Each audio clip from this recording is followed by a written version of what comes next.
Hello everyone, Sientir here with the first Rambler. So today I'm going to introduce this new podcast series.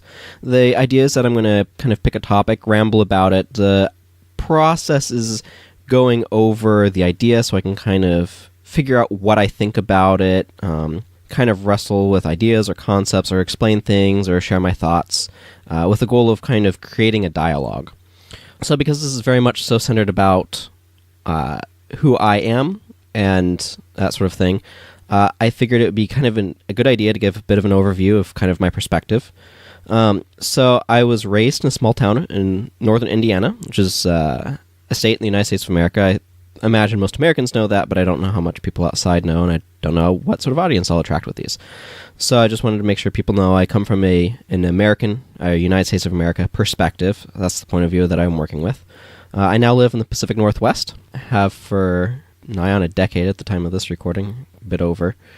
So there's a bunch of different topics that do interest me that I'm probably going to cover in the course of making these. So different topics, and this is kind of just no particular order, just as they came to me.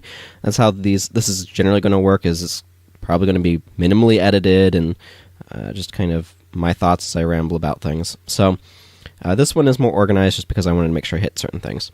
So topics that I'm going to likely talk about as a Christian theology, and things that are related to it are really important to me. I also want to do an overview because I feel like the popular cultural understanding of Christian theology is complete garbage and leads to a lot of really weird ideas about what Christians actually believe. So I want to just go over that just to make sure, because I'm going to talk about that stuff in the future, that people have some sort of baseline to work off of. I also want to look at culture, society, societal systems. Game design will be another topic that I talk about.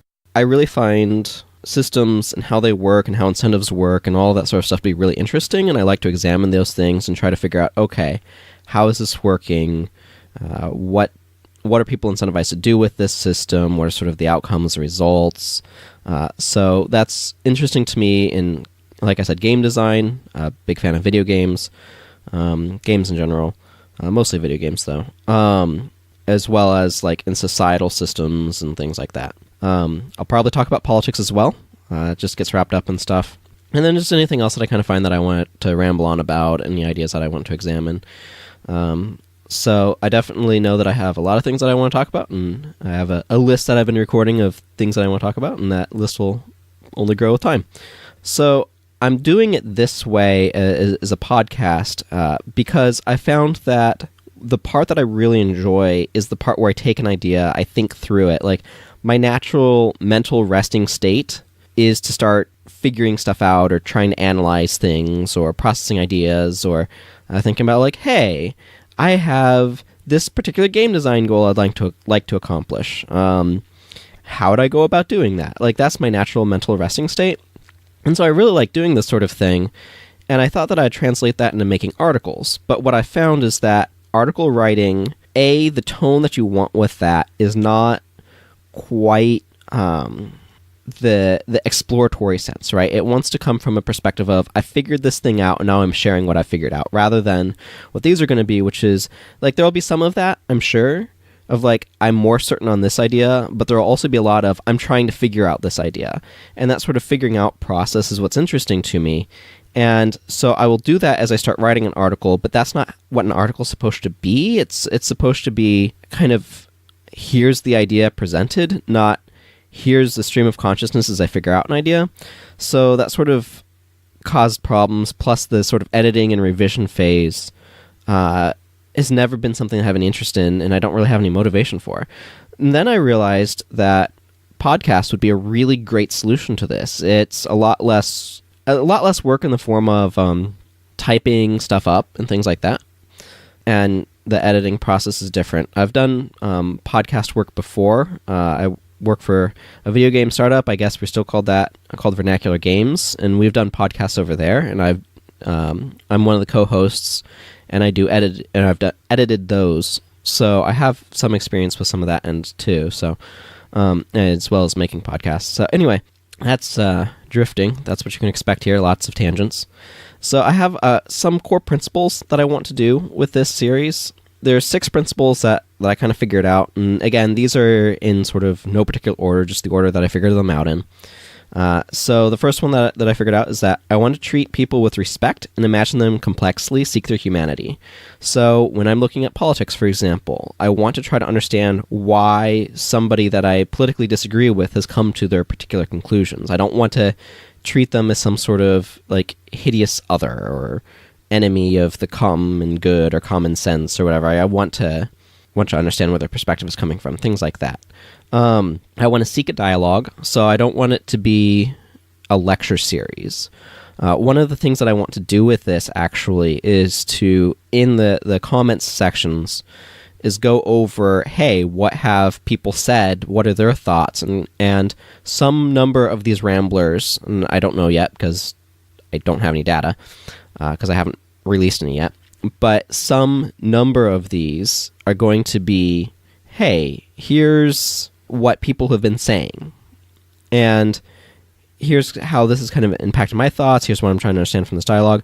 I will say that in this, I do want feedback, for sure, but I want useful feedback. So if you like something, that's great, but if you know why you like it, that's way better. That's way more information.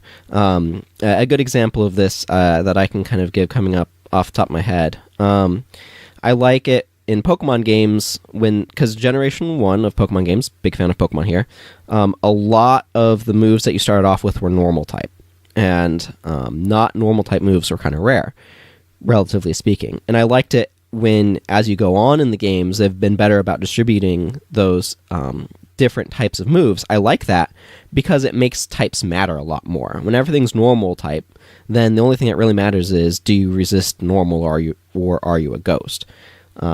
And super effective doesn't come up as much. It's just a lot less interesting. So that's maybe not the best example, but that's an example of that sort of thing where it's like, oh, I like this thing because of this, because of what impact it has or whatever.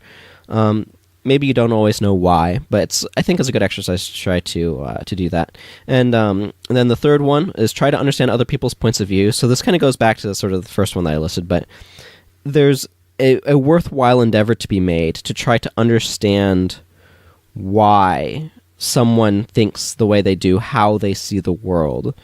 And that's one of the goals that I want to have with this, is to try to expand the worldviews that I can understand. I come from a very specific perspective. Like I was mentioning, I grew up in northern Indiana, and it was a very conservative place. But when I moved to the Pacific Northwest, that place, it's a lot more liberal here, and I've interacted with a lot more liberal people than I did when I grew up where I did in Indiana. And that's necessarily forced me to re-examine sort of my perspectives and my views on things. And that's something that I really value.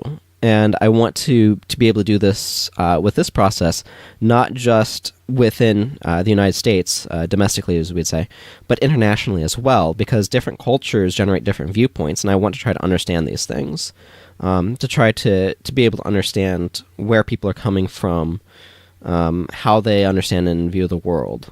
Number 4, this is actually probably one of a very big one, practice asking the question why a lot.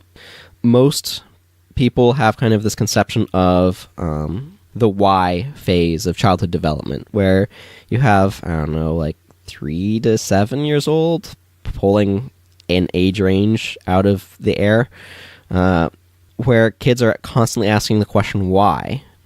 And I think it's unfortunate that we tend to stop doing that as we get older.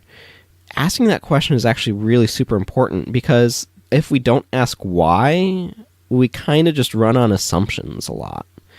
And this is something that I can definitely fall into the fault of. Somebody does something, it's like, oh, well, here's why I think they did it. But that's not asking them why. Or where I like something, I need to know why I like it, or why I think something, why I believe something that I do. Like I mentioned, I'm a Christian, and part of the why has to do with that's the sort of people I was exposed to. Like, there's a lot of people who are, say, Muslim or Hindu, or even atheist, where the reason why they're that way is because that's their culture. That's just the people that grew up around think that way, that's what's passed on to them.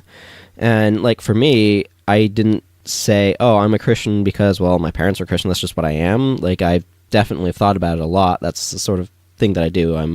A friend has described me as a theological philosopher, but I definitely think about things a lot. And so it's not something where I haven't chosen it for myself, but I also recognize that part of the reason why I chose it, why I looked at it, was because that's just the culture that I grew up in.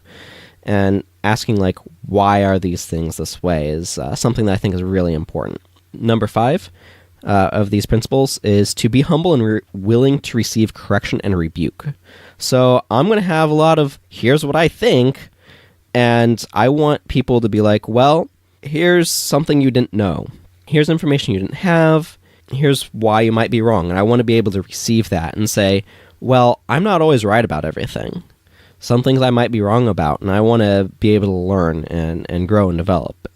And I hope that we can do that together. And then the last one, number 6, I want to try to not judge people. Like, institutions, ideas, those are fair game for judgment.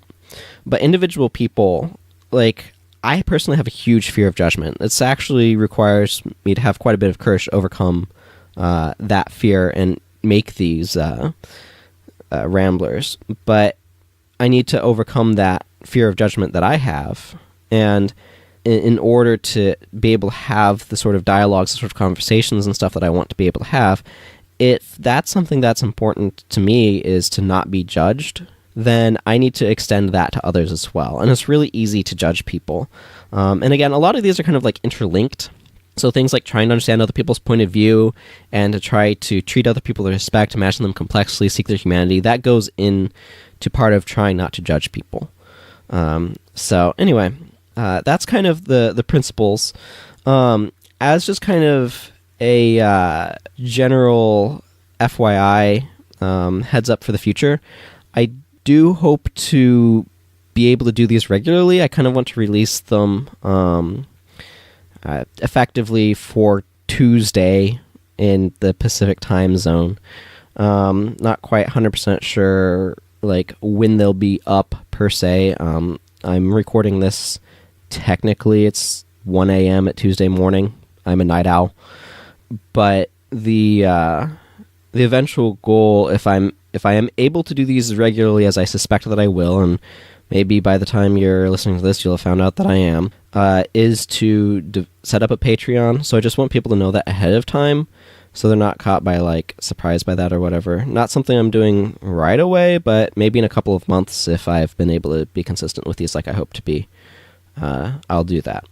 And then just some final things that I want to mention. I want to try to aim for these to be under half an hour. That seems like a reasonable time frame to me. And then if you see the title card, if you're watching this on YouTube, you'll see a title card with the image stuff. And that is actually a picture of me, not with the best lighting, but I'm wearing my Quackamole as a hat. I think he's really cute. And then I just kind of wanted to close with this anecdote. Online I used the username of Sientir. That's how you pronounce that.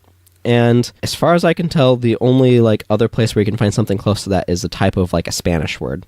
But the origin of that name actually came from a role-playing thread on the now dead warboards.org forum. And it has it was a StarCraft themed roleplay. So I had a character there that was doing stuff, named Sertanis, and then things happened, and the character kind of got remade as Sientir, and that's where the name came from. Not perhaps the longest story, but I kind of wanted to share it because I wanted to share it somewhere, and here seemed like a reasonable place. So I hope that you're interested in this idea. I hope that you'll join me on this journey, and thank you for listening. Take care, everyone. Bye-bye.